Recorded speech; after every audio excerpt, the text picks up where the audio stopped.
I'm Leland Thompson. I was born and raised in East Oakland with my mom and 4 siblings.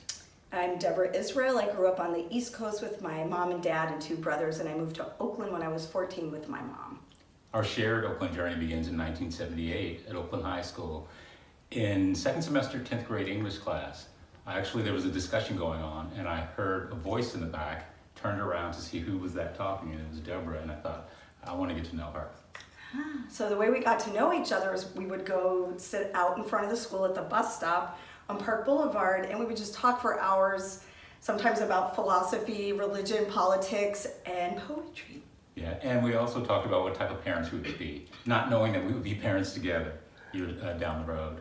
But one of the things that we did notice as we were talking, we'd be out there for about an hour, 2 hours at a time, that people would drive down Park Boulevard and just stare. They would literally turn their necks in their car and stare, which was pretty uncomfortable to realize that they were staring at us because we were a black kid and a white girl.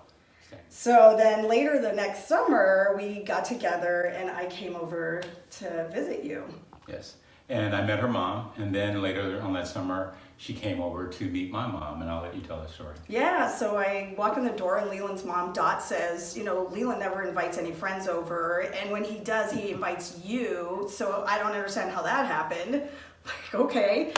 So I used to come over and hang out with him and his siblings and play games, and I would get hungry after a few hours, and I would see food sitting on the stove covered in foil, but nobody was eating or inviting me to eat, so I just kind of didn't say anything. And I always would go home starving from Leland's house because there didn't seem to be dinner time. Yeah, we didn't have a dinner time at our house. My grandmother and my mom would fix all the food, put foil over, sit on the table, on the stove, and then you just fixed your meal when you got hungry. So I just assumed she just didn't like our food.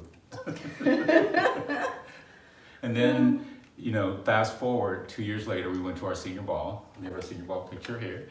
And when we got our photos, I had it on the bookcase at home, and my dad came over to visit. It was one of the 4 times I actually saw him in my life. And he looked at the photo and he said, "Nice looking girl, but you probably wouldn't want to marry her." And I just wondered, who are you to even tell me that? You didn't raise me and you don't know her. And my grandmother years later gave me context to why he said that. And it was basically his stepdad had gotten chased by a group of white men because he was accused of making a pass at a white woman. And during the chase, and they ended up at the railroad tracks in Richmond, he lost his arm. He ended up with a prosthesis and a hook. And I just remember him as the grandfather with the hook. Yeah. So years later, we actually did decide to get married, and we wanted to tell our families. So we had a barbecue. First person we invited was her dad and his wife to come and tell them. When they got there, he said, because they didn't live too far from us, he said, "Leland, I forgot something at the house. Can you come ride with me?" And I thought, oh, I'm getting ready to have to get the talk now. But he only had a question and a statement. He said, "Do you love her?" And I said, "Yes." And then his statement was, "Just make sure she's happy." And I said, "I will do my best." And that was it. But then years after we were married, him and I developed a great relationship. And he said to me, "I know you weren't raised by your dad, and I have 2 boys, but I look to you as my son also, and I would be honored if you call me dad." And that stuck to me. That still sticks with me to this day. Yeah. And my dad's mom, Grandma Irene, lived nearby us, and I spent a lot of time with her. We were really close, and I was excited to tell her about us getting married. So I went over and I shared the news, and my grandmother says, "Oh, well, I don't want Leland coming to my apartment because I don't want my neighbors to see I have a black grandson." And I was really shocked and hurt and very angry. And unfortunately, it meant that I didn't have a relationship with her for quite a while. And then we got pregnant not too long after that, and she wanted to come and meet our son once he was born. And I told my dad, we're gonna have to talk about that and figure out how do we bring her back in and really look at the harm that was caused at that point.